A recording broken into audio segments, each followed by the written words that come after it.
শোনা বন্ধুরে তুই মানসর জোরমানাই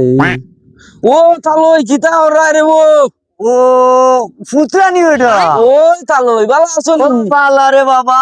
মাতিয়া লাভ নাই রে বাপ কিতা ওরা গরমর জ্বালায় জান বার হয়ে যাই রে বাবা ও বইছি ও দিকির বারো আর বাচ্চা না রে বাপ সৈত মাইয়া গরমে রে ও ভাই এত গরম আমি খাইছি না রে বাবা আমি না করু ওইও রে বাপ ও তো রাস্তাঘাট উঠান উঠান ফাটি যাই রে বাপ ওই ওই ও দিকির ভারো বইছি মোটামুটি একটু বাতাস আইতো পারে রে ও আমিও গরমর লাগি বইছি রে বাপ বুঝছি তে তাহলে বালা আছে আর যেমন দোয়া করছো রে বাপ ও তো দিকির ভারো বইয়া তাহলে আমার এখন গল্প মন হয়ে গেছে রে বউ ও দিকি দেখিয়া নাকি তা ওটা ওই ওই আচ্ছা ওখন নো কই দন ও যাই রে বাপ আমার দাদিয়ে আমি ছুটো তাতে মারছিলাম আমার দাদার বাপে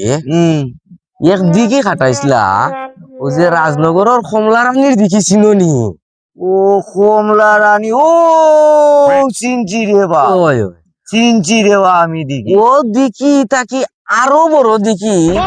30,000 মানুষে 6 বছরে হারছিল আচ্ছা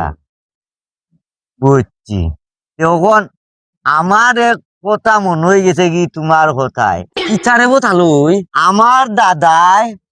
ও যে মৌলভীবাজার বাসতলা চিননি ও বাসতলা গেরাম গ্রাম উঞ্চি উঞ্চি চিনছ তো ওই উঞ্চি ও গ্রাম থাকি রে বা আমার দাদাই বাস কাটাইছিলা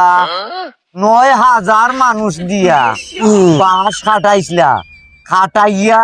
9 বৎসরে আনছই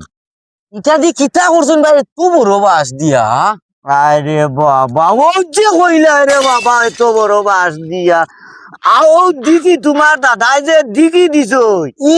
ও দিকি ওটা মাফার লাগি আনছই তোমার দাদাই দিকি দিছই নিটা মাফতা পারই না আমার দাদাই এসে বাস আনিয়া মাফিয়া দিছই ও বাবা রে বাবা বমে কথা কইলা রে বাবা ওইও আমি বন যেমন কুকুর তেমন মুকুর